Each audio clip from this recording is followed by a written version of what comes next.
क्या आप जानते हैं वो छोटे शहर जहां हर कोई एक दूसरे को जानता है, जहां लोकल डाइनर में कॉफी उन्हीं मग्स में मिलती है जिन पर आपका नाम लिखा होता है, और जहां हर पड़ोसी मुश्किल में आपकी मदद करने को तैयार रहता है। एक ऐसा शहर जहां पीढ़ियों से लोग साथ बड़े हुए हों। बस मैं भी ऐसे ही एक शहर में रहता हूं। हां, ये थोड़ा पुराना सा है और यहां की इंटरनेट स्पीड भी भरोसेमंद नहीं है, लेकिन हमारे लिए ये जगह काफी अच्छी है। यहां समय जैसे थम सा जाता है, सिवाय एक चीज के, यहां की रातें। मैंने अपनी पूरी जिंदगी यही बिताई है और कभी नहीं सोचा था कि मैं कहीं और जाना चाहूंगा। पर अब मेरा मन बदल गया है। इस शहर की अपनी अजीब बातें हैं, जैसे हर छोटे शहर में होती हैं, लेकिन एक बात सबसे अलग है। देखिए, हर रात बिना किसी चूक के ठीक रात के 11:38 पर हमारा शहर लॉकडाउन हो जाता है। मैं यहां दुकानों के बंद होने या सड़कों पर कम भीड़ भाड़ की बात नहीं कर रहा। मैं सचमुच के लॉकडाउन की बात कर रहा हूं। दरवाजे जोर से बंद किए जाते हैं और अंदर से कुंडियां लगा दी जाती है, खिड़कियां खड़खड़ाती हैं और लॉक कर दी जाती है। सबको पता है कि उन्हें घर के अंदर ही रहना है, चाहे कुछ भी हो जाए। अगला हिस्सा और भी अजीब है। किसी ने कभी बाहर कुछ चलते फिरते नहीं देखा, लेकिन फिर भी हम सबको पता होता है। हमें बस ये एहसास रहता है कि बाहर कुछ है जो अंदर आने की कोशिश कर रहा है। सड़कों पर एक अजीब सी खामोशी छा जाती है, जैसे पूरा शहर अपनी सांसें थामे खड़ा हो। और फिर ठीक 12 मिनट बाद सब कुछ खत्म हो जाता है। मैं हमेशा सोचता था कि ये सब ठीक रात के 11:38 पर ही क्यों होता है। लोग इस बारे में ज्यादा बात नहीं करते, और जब करते भी हैं तो फुसफुसाते हुए। वो बस इतना कहते हैं कि यही तो होता आया है, जैसे ये कोई पुरानी परंपरा हो। लेकिन मुझे सच्चाई का अंदाजा है, क्योंकि मैंने देखा है। जो भी वो चीज है, पहली बार जब मैंने इसे महसूस किया तब मैं शायद 10 या 11 साल का था। उस दिन मैं देर रात तक अपनी फेवरेट कॉमिक्स पढ़ रहा था। मेरे मम्मी पापा ने मुझे पहले ही चेतावनी दी थी, जैसे इस शहर के हर बच्चे को दी जाती है, कि जल्दी सो जाना चाहिए, और अगर रात में उठ भी गए तो कभी भी घर से बाहर मत निकलना, और ना ही खिड़की या दरवाजे खुले छोड़ना। मैं सोया नहीं था, लेकिन फिर भी नियमों का पालन कर रहा था, जब मैंने एक अजीब सा शोर सुना। वो एक धीमी गहरी गूंज जैसी आवाज थी, जो दीवारों से होती हुई मेरे अंदर तक महसूस हो रही थी। मैंने खिड़की से बाहर झांका और तभी मैंने उसे देखा। सड़कें खाली थी, लेकिन वहां कुछ था। इसे शब्दों में बताना मुश्किल है। वो कोई इंसान नहीं था, नहीं कोई जानवर। वो कुछ और था, कुछ ऐसा जो यहां का नहीं लगता था। उसकी हरकतें अजीब और झटकेदार थी, जैसे वो अपने ही शरीर पर काबू नहीं रख पा रहा हो। उसके आसपास की हवा में एक अजीब सी गड़बड़ी महसूस हो रही थी, जिससे मेरा सिर दर्द करने लगा और मेरी आंखें उस पर ठीक से फोकस नहीं कर पा रही थी। मैंने एक भयानक भूख महसूस की। कोई आम भूख नहीं, बल्कि एक ऐसी भूख जिससे मेरी रूह कांप उठी। और फिर अचानक वो चला गया। वो मेरे घर के सामने से गुजर चुका था और मुझे एहसास हुआ कि मैं खिड़की से बाहर देखते हुए किसी सम्मोहन में खो गया था। घड़ी लगभग 12 बजे का वक्त दिखा रही थी। मैं चुपचाप अपने बिस्तर पर चला गया और उस डरावनी चीज के बारे में अपने माता पिता को कुछ नहीं बताया। वो चीज फिर सालों तक मुझे नहीं दिखी, लेकिन वो एहसास कभी नहीं गया। हर रात ठीक 11:08 बजे, जब पूरा शहर लॉकडाउन में चला जाता है, मुझे पता होता है कि वो बाहर है। हम सब दिखावा करते हैं कि कुछ नहीं हो रहा, बस कोई सख्त कर्फ्यू लगा हुआ है। लेकिन जो लोग ज्यादा बहादुर बनते हैं या फिर मूर्ख बनकर इसे मजाक समझते हैं, वे ज्यादा दिन नहीं टिकते। हम में से जो अब भी जिंदा है, वे जानते हैं कि जो भी वो चीज है, वो बाहर घूम रही है, शिकार की तलाश में। बस किसी भी चीज की कोई खुली खिड़की, कोई जरा सा भी खुला दरवाजा। हमारे जैसे छोटे शहर में गुमशुदगी की घटनाएं बहुत ज्यादा होती है। बाहर से आने वालों के लिए पुलिस कुछ औपचारिक कार्रवाई करती है, लेकिन जब कोई स्थानीय गायब हो जाता है तो परिवार को ही दोषी ठहरा दिया जाता है। उन्हें समझना चाहिए था। कोई नहीं जानता कि यह सब इतने कम समय के लिए ही क्यों होता है। शायद हम खुशकिस्मत है कि यह सिर्फ 12 मिनट का होता है। जैसे ही घड़ी रात के 11:50 पर पहुंचती है, सब कुछ शांत हो जाता है। शहर फिर से सामान्य लगने लगता है। लेकिन यह शहर सामान्य नहीं है। यह कभी था ही नहीं। लोगों ने इसके साथ जीना सीख लिया है। वे अपने दरवाजे बंद कर लेते हैं, खिड़कियां कसकर जाम कर देते हैं और दिखावा करते हैं कि कुछ नहीं हो रहा। मैंने अपने माता पिता से पूछा था, हम यहां से चले क्यों नहीं जाते, पर उन्होंने कभी कोई सही जवाब नहीं दिया। बस इतना कहा, इससे कोई फर्क नहीं पड़ेगा, हमें सहना पड़ेगा, उसे यही रहना होगा। अगर वो यहां है तो सबके लिए सुरक्षित है। ये सब मेरी समझ से बाहर था। लोग किसी जगह से भावनात्मक रूप से जुड़े हो सकते हैं, लेकिन ये तो पागलपन था। मैं दिखावा नहीं कर सकता था कि ये सब सामान्य है। नहीं उस रात के बाद जब मैंने उसे देखा था, नहीं उस एहसास के बाद जो मैंने महसूस किया था। बाहर कुछ था और वो इतना बुरा था जितना कोई सोच भी नहीं सकता। हाल ही में मैंने उसे फिर से देखा। वो एक आम रात थी, कम से कम जितनी आम रातें मेरे शहर में हो सकती है। मैं सोने की तैयारी कर रहा था, तभी मुझे एहसास हुआ कि मेरा बिल्ली क्विंसी गायब है।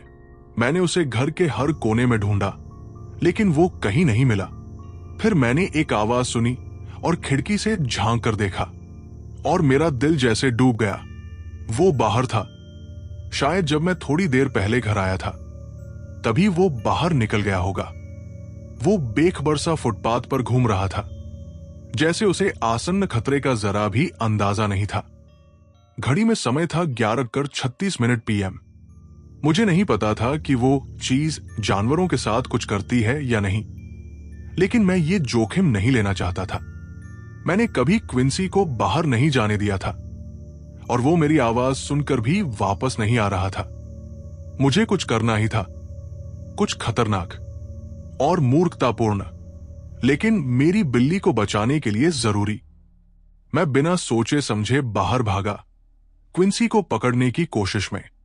मैंने उसे उठा लिया और घर की तरफ दौड़ पड़ा, लेकिन तभी मैं रुक गया। जैसे ही मैं दरवाजे की ओर भाग रहा था, मुझे महसूस हुआ कि कोई वहां है। क्विंसी के कान पीछे मुड़ गए और वो फुफकारने लगा। मैं एकदम सून पड़ गया और फिर मैंने उसे फिर से देखा। इस बार वो अलग था, बड़ा, कहीं ज्यादा बड़ा। उसकी उपस्थिति इतनी भारी थी कि ऐसा लग रहा था जैसे पूरी सड़क उसके बोझ से दब गई हो, जैसे वो कोई अदृश्य ताकत बनकर हर घर की दीवारों को ठेल रही हो। मैं भागना चाहता था, लेकिन मेरे पैर हिले तक नहीं। मेरी सांस जैसे गले में अटक गई थी। फिर मेरी सबसे बड़ी दहशत सच हो गई। उसने मुझे देख लिया। क्विंसी मेरी पकड़ से छूटकर घर की ओर दौड़ गया। शुक्र है कि वो किसी तरह उस चीज के ध्यान से बच निकला, लेकिन अब वो चीज पूरी तरह से मेरी ओर मुड़ी। उसका सिर एक अजीब, अस्वाभाविक तरीके से घुमा और उसके विकृत चेहरे ने मानो एक आकृति लेना शुरू किया। जैसे ही मैंने उसके भयानक चेहरे को देखा, मेरे अंदर से एक भयानक चीख निकल गई। वो चेहरा, वो इंसानी नहीं था। वो नहीं होना चाहिए था।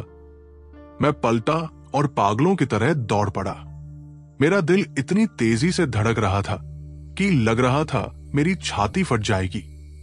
मेरे पीछे उसके पीछा करने की आवाजें गूंज रही थी, गीली, चिपचिपी आवाजें, जैसे कोई विशाल जेलीफिश जमीन पर घिसट रही हो। उसकी भयानक दहाड़ ने पूरी सड़क को हिला दिया।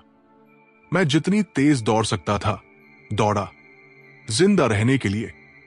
मुझे नहीं पता था कि मैं बच पाऊंगा या नहीं, क्योंकि जितने भी लोग बाहर रहे थे, उनमें से कोई भी वापस नहीं आया था।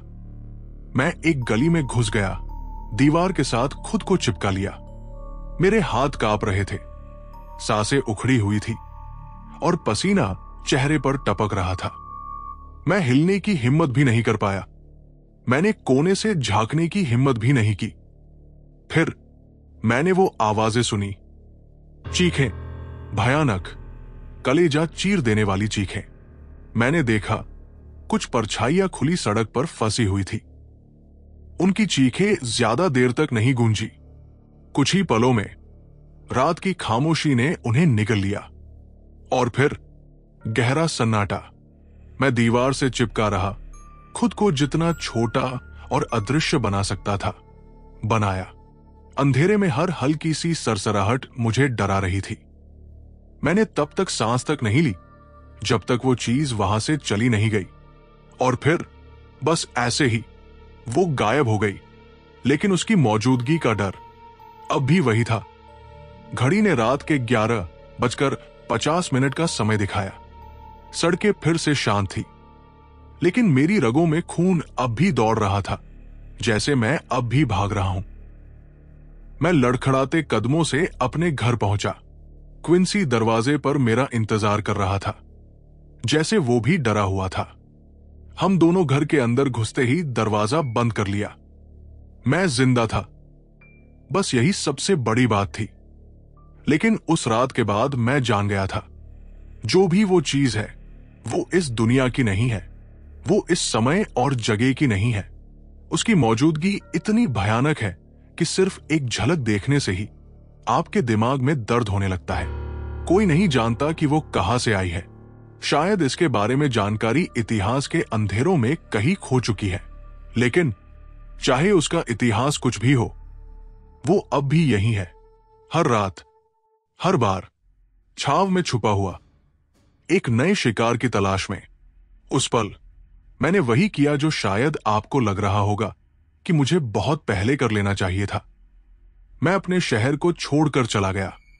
मैं जितना दूर जा सकता था उतनी दूर चला गया, एक बड़े शहर में जहां लोग भीड़ में खो जाते हैं और अजनबी रहना आसान होता है। मेरे माता पिता को यह बिल्कुल पसंद नहीं आया। उन्होंने तो यहां तक कह दिया कि मैं जा ही नहीं सकता, लेकिन मुझे वहां से निकलने की बेइंतहा तड़प थी। इसलिए मैंने एक सुबह तड़के ही चुपचाप अपना सामान बांधा और घर से भाग गया, जब वे मुझे रोकने के लिए कुछ कर ही नहीं सकते थे। मैं कभी ये समझ नहीं पाया कि हम सब वहां क्यों टिके रहे, क्यों उस रात के शिकारी के बारे में जानकर भी हमने सब कुछ नजरअंदाज करने का दिखावा किया। शहर से निकलकर मुझे अच्छा लगने लगा।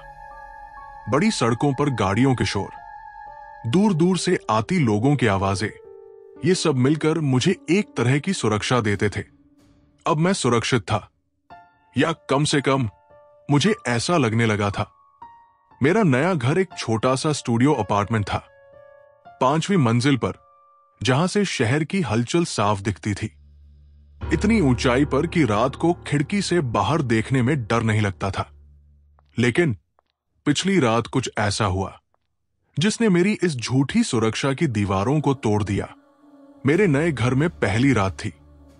मैं बिस्तर के किनारे बैठा एक पुरानी मैगजीन के पन्ने पलट रहा था, बस अपना ध्यान भटकाने के लिए। घड़ी में समय था 11:28 PM। मैंने खुद को समझाया, तुम बेवजह डर रहे हो, वो सब पीछे छूट चुका है, अब तुम सुरक्षित हो।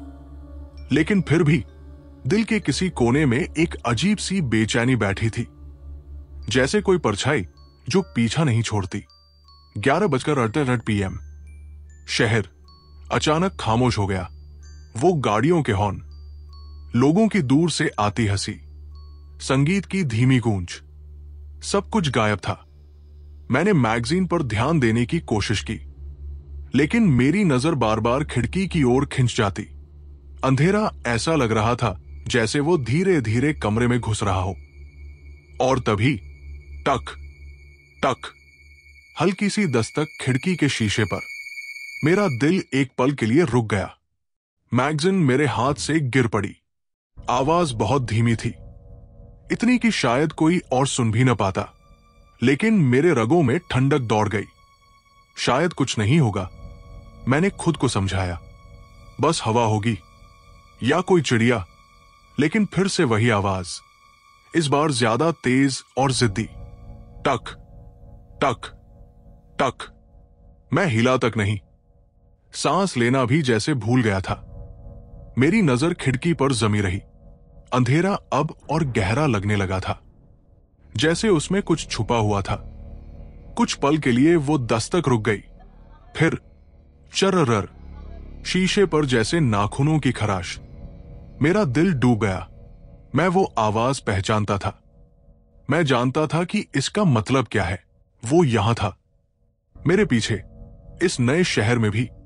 धीरे धीरे, कांपते पैरों के साथ मैं बिस्तर से उठा और खिड़की की ओर बढ़ा। मेरा हाथ पर्दे की ओर बढ़ा, थोड़ा रुका, फिर एक गहरी, कांपती हुई सांस लेकर मैंने पर्दा हटा दिया। और जो मैंने देखा, मेरे शरीर को जैसे जड़ कर दिया। वो चीज मेरी खिड़की के बाहर, फायर एस्केप पर बैठी थी। उसका टेढ़ा मेढ़ा शरीर चांदनी में एक डरावनी परछाई की तरह दिख रहा था। उसकी आंखों में एक अजीब, अप्राकृतिक चमक थी। ऐसा लग रहा था जैसे वो सिर्फ खिड़की के बाहर नहीं, बल्कि मेरे कमरे के अंदर भी फैल चुका हो। जैसे उसकी मौजूदगी ने दीवारों को भी भेद दिया हो। मैं चिल्लाना चाहता था, लेकिन आवाज गले में ही फंस गई। वो धीरे धीरे अपना सिर तिरछा करके मेरी ओर देखने लगा। उसकी भेदी नजर सीधे मुझ पर गड़ी थी। मैंने महसूस किया कि मेरे भीतर से हर एक हिम्मत की बूंद जैसे सूख चुकी थी। वो यहां था। उसने मेरा पीछा किया था। फिर जैसे सब कुछ धीमी गति में होने लगा। उसका मुंह धीरे धीरे खुला। उसके अंदर से दिखाई दी नुकीले, बेतरतीब दांतों की पंक्तियां। और फिर आई एक गहरी, गूंजती हुई गुर्राहट, इतनी डरावनी कि जैसे मेरे ही दिल की धड़कन को रोक दे। यही वो पल था जिसने मेरी जड़ता को तोड़ा। मैं लड़खड़ाता हुआ पीछे हटा, और इस बार मेरे गले से निकली एक जबरदस्त, डर से भरी चीख। वो चीज अब धुंधली होने लगी थी, जैसे उसका आकार असली दुनिया के साथ मेल नहीं खाता। उसकी मौजूदगी से कमरे में एक घना अंधेरा भर गया, इतना घना कि जैसे रोशनी ने वहां से भाग जाना ही बेहतर समझा हो। और फिर सब कुछ काला हो गया। जब मुझे होश आया तो मुझे समझ आ गया था, यह खत्म नहीं हुआ है। इस चीज से भागना नामुमकिन है। मैंने सोचा, माँ पापा ने मुझसे क्या कहा था जब मैंने पूछा था कि हमने कभी उस शहर को क्यों नहीं छोड़ा। ये यही रहे तो सबके लिए बेहतर है। मुझे लगा था उनका मतलब था कि हमारे लिए सुरक्षित है। लेकिन अब मुझे उनकी बात की असली सच्चाई समझ आई है। उनका मतलब हमसे नहीं था। उनका मतलब था बाकी दुनिया के लिए सुरक्षित है। वे जानते थे कि ये कितना खतरनाक है। वे वही रुके रहे ताकि वो चीज वही कैद रहे। लेकिन मैंने अज्ञानता में सब बर्बाद कर दिया। मुझे नहीं पता था कि वो मुझे खोज लेगा। मुझे नहीं पता था कि मैं उसे यहां ले आऊंगा। अब वो यहां है, इस बड़े शहर में जहां लाखों लोग रहते हैं, और अगर वो आगे बढ़ गया तो पूरी दुनिया में फैल सकता है। मुझे माफ कर दो, मुझे नहीं पता था। आपसे सिर्फ एक विनती है, कृपया अपनी सुरक्षा के लिए हर रात के 11:38 से रात के 11:50 तक अपने घर के अंदर ही रहें, क्योंकि अब शायद कहीं भी सुरक्षित नहीं है।